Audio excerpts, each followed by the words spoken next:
Welcome to Under the Covers. I am your host, Siren, and tonight I am your guide through the depths of the darkness.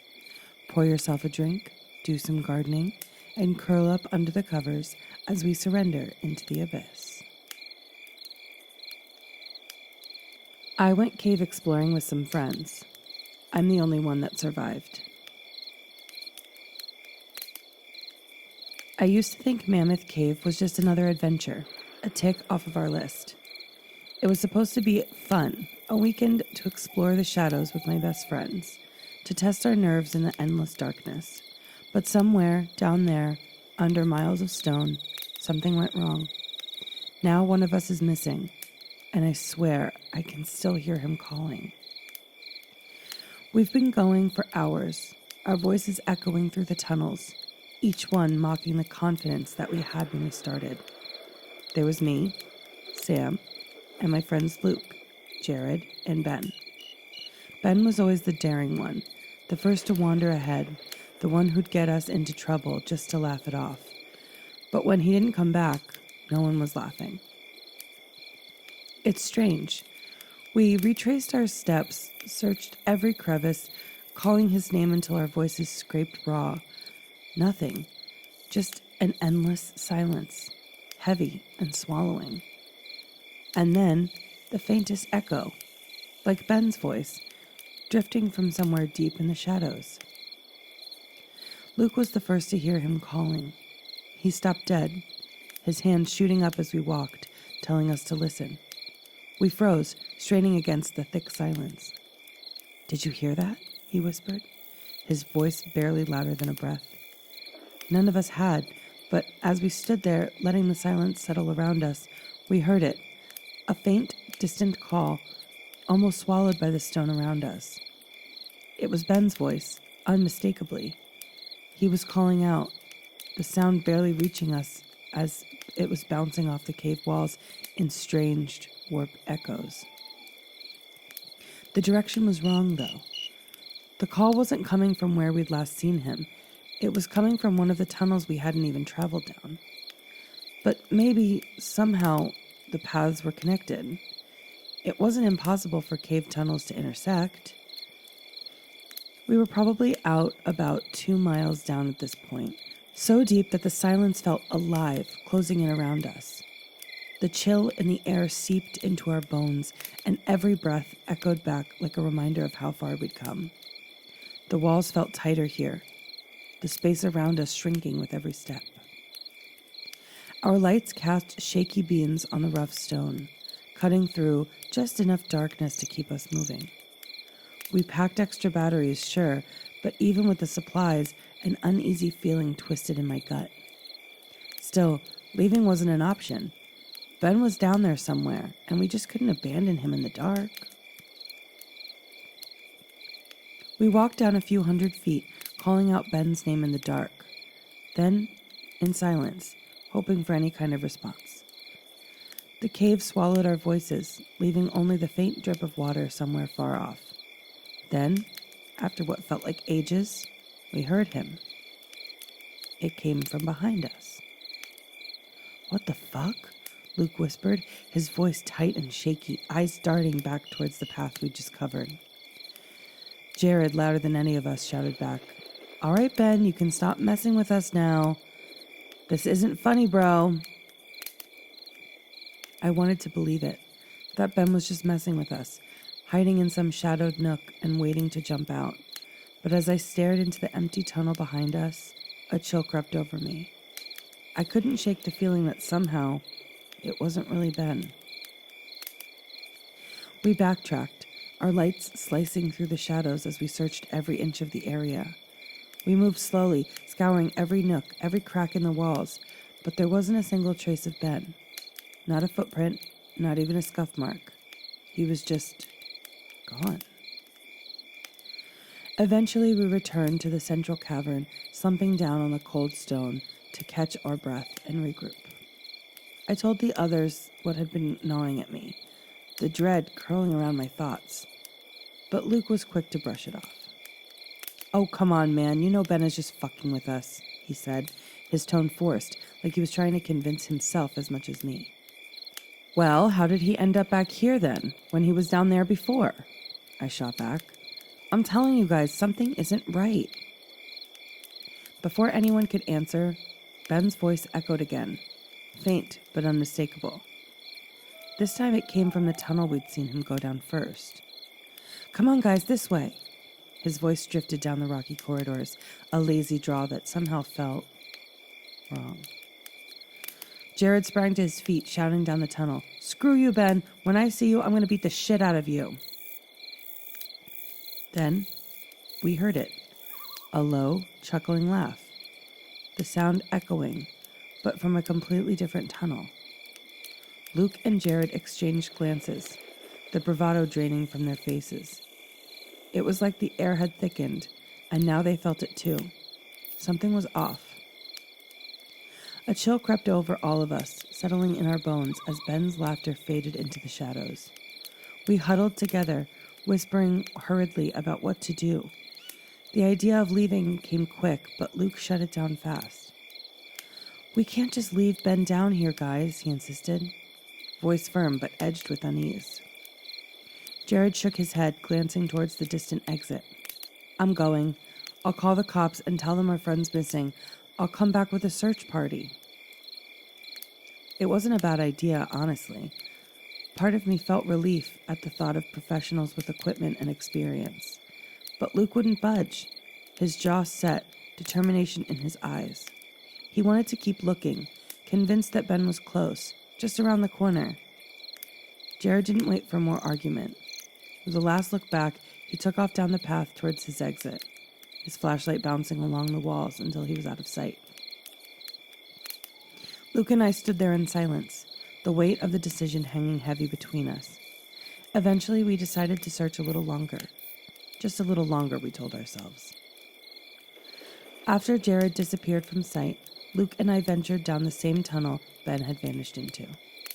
We called out, voices barely steady, and after a moment, Ben's voice drifted back, faint and distorted, like it was caught in a slow echo. The sound seeped out of the dark, narrow crevice ahead, just wide enough for us to squeeze through. We moved cautiously, each step slower than the last, feeling a prickling sensation on our necks, like unseen eyes were watching us from the shadow. The path bent sharply to the right, creating the illusion that it might loop back towards one of the other tunnels. Luke forced a chuckle. "See? He's messing with us." But as we rounded the corner, our lights caught something that made us stop dead. A jagged hole yawned open in the middle of the path, wide and deep, cutting off the tunnel.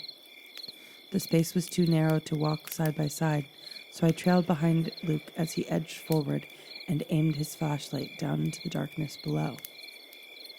Luke went silent, his light fixed on something I couldn't see. I waited, the quiet pressing in, until the tension grew unbearable. "What is it?" I whispered, trying to peer around him. When he turned to me, his face was drained of color, eyes wide, lips parted, like he couldn't find the words. He swallowed, barely managing to get it out. "He's down there," Luke said, his voice trembling. My blood ran cold. "What do you mean?" I stammered, heart pounding against my ribs. "He's down there, Sam," Luke whispered, voice cracking. "Dead." The words hit me like a punch. I stood there, numb with disbelief. Luke grabbed my arm, his grip almost painful. "We have to get out of here," he said, voice tight with terror. Without another word, we turned and started back, moving fast but steady, our lights casting frantic beam along the rough stone walls. As we reached the tunnel that led back to the central cavern, another voice echoed through the darkness. "Guys!" Neither of us paused. We broke into a sprint, feet pounding against the ground, breaths ragged with panic. We didn't care where it was coming from, we just wanted out. In his haste, Luke stumbled over a jagged rock and fell hard, his flashlight skidding across the ground before shattering into pieces. I stopped, reaching down to pull him up, my light sweeping the walls as I moved. And that's when I saw it. A figure, pale and naked, crouched at the far end of the tunnel, watching us with hollow, empty eyes.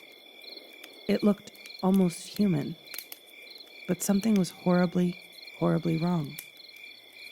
"Oh my God," I muttered, my voice barely a whisper, trembling as I stared at the figure. Luke turned, catching sight of it, his face twisting in terror. He grabbed my arm, jolting me out of my daze. "Come on, Sam," he urged, pulling me forward. We didn't look back, rushing through the darkness, desperate to put as much distance as we could between whatever that thing was and us. Every shadow felt like it was closing in on us, every echo stretching our nerves tighter. As we reached the main tunnel that led out of the cave, we saw a figure lying on the ground, ahead. Jared. He was sprawled, face down, motionless, his flashlight lying a few feet away, casting an eerie glow on the stone. "Oh God," I breathed, heart racing as we knelt beside him. He must have tripped, maybe knocked himself out in a rush to get out. But when we turned him over, the breath left my lungs. His face was unrecognizable, crushed and bloody, as if something had beaten him down over and over. The horror of it froze us in place, and I could barely think. Only feel the cold grip of fear sinking deeper into my bones. That's when we heard it, a voice drifting from the shadows. But this time, it wasn't Ben's. It was Jared's. "Come on, guys, this way," the voice called, soft and taunting. I swung my flashlight towards the sound, heart hammering, and there it was, standing just beyond the light's reach. Pale, humanoid, but wrong in every way. Its skin was chalky, almost luminescent under the beam, and its eyes, solid black, empty and endless. The thing stared at us for a moment, then turned its movements jerky and unnatural and ran down the tunnel, laughing in Jared's voice, a sick, twisted echo of the friend we'd known. "What the hell?" Luke whispered, voice barely audible over my own pounding heart. He grabbed my arm, his grip trembling. "We have to get out of here, man." I didn't need any convincing. We bolted, feet slamming against the stone, the darkness stretching ahead of us like maw, ready to swallow us whole. As we ran, the creature's footsteps echoed close behind, its pace relentless. My heart pounded, my breaths coming in ragged gasps as we pushed forward. Suddenly Luke fell and stumbled and hit the ground hard. I skidded to a stop, spinning around, and that's when I saw it. The creature had caught up to him, gripping his legs and starting to drag him back into the shadows. Luke clawed at the ground, his face contorted in terror. Without thinking, I shone my flashlight directly on it, and as the beam hit, the creature shrank back, raising its long, bony arms to shield its huge, black eyes. It couldn't stand the light, that much was clear. I stepped towards Luke, light fixed on the creature as it hissed and retreated, slipping back into the pitch-black depths of the cave. We backed away slowly, both of us trembling, the silence around us settling like a heavy weight. We kept moving, trying to keep our steps steady, though every nerve in our bodies screamed to run. Luke fumbled in his bag, pulling out his spare flashlight, and now, with both beams cutting through the shadows, we scanned every crevice, every dark corner around us.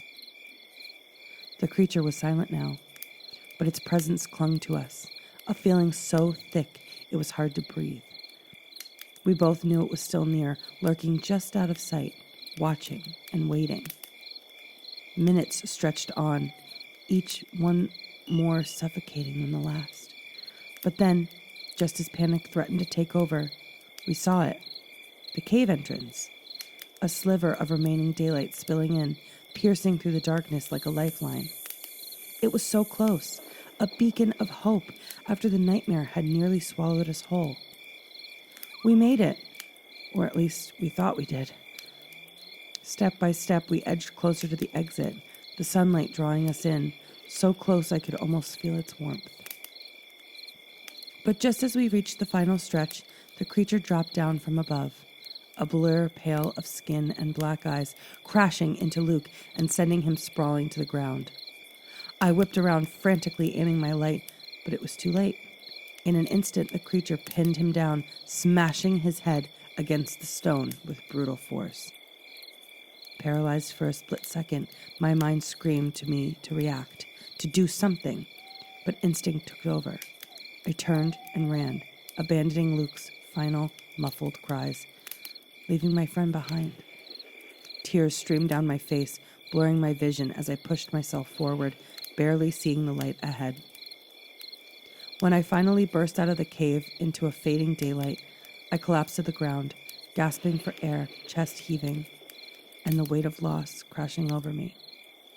The tears came hard, unstoppable, as I lay there, shattered, knowing I was the only one who'd made it out. As I forced myself to stand, steadying my breath, I heard it, Luke's voice, faint and choked with fear, calling out from the depths of the cage. "Sam, please, help me." I froze, every instinct screaming at me to ignore it, to remember what I'd seen, to remember that Luke was gone, but hearing his voice, broken and desperate, twisted my insides. The guilt clawed at me sharper than any fear. I had left him. I had abandoned him. The pleading continued, soft but relentless, each word pulling at the frayed edges of my sanity. Some part of me wanted to turn back, to run into the dark, convinced he was waiting, that I could still save him.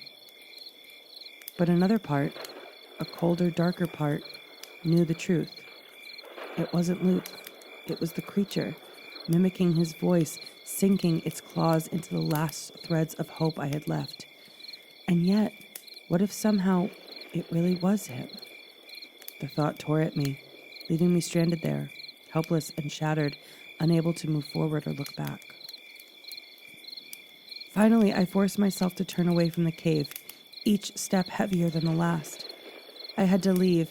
I had to get out and tell someone what had happened, no matter how impossible it all seemed. But as I reached the edge of the forest, the realization set in.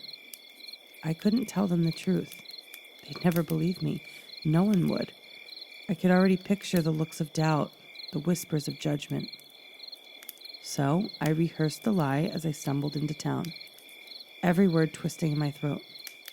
I told them we were stalked by someone in the cave, that he'd ambushed us, attacked Jared and Luke. I described a faceless killer lurking in the dark, hunting us down one by one. It was easier that way, easier to try and explain the unexplainable. They listened, and they wrote it all down, but even as I spoke, a chill ran through me. In the back of my mind, Luke's voice still echoed, pleading, calling me back into the dark. The cops didn't let it go. They pressed me for hours, asking the same questions over and over, watching my every reaction. Soon enough, they began talking to my friends and family, probing into my relationship with the group. I could see it in their eyes. They suspected me. I was the last one out, the only one who'd made it back, and my story didn't add up. They searched the cave for days, combing through every passage, every cavern. Eventually, they found Ben's body, crumpled at the bottom of that pit, limbs twisted at unnatural angles. But Luke and Jared, they were gone. Their remains never recovered. And now, when I close my eyes, I still see the darkness of that cave, hear the echo of their voices, distant and pleading. No one believes me. And maybe, after all this, I'm not sure I even believe myself. The only thing I know for certain is that I'll never step foot in another cave as long as I live. The thought alone makes my skin crawl, my heart race. The darkness isn't just unsettling to me now. It's a living, breathing terror, wrapping itself around every corner, every shadow. I'm afraid of the dark in ways I never imagined, paranoia gnawing at me every time I turn off the light. Even here in my own home, I can feel it, the creature's gaze lurking just beyond the glow of my lamp. Hidden in the pockets of darkness, patient and unyielding. It's waiting for me. I can feel it, lurking, watching, waiting for that one moment when I'm left alone in the dark.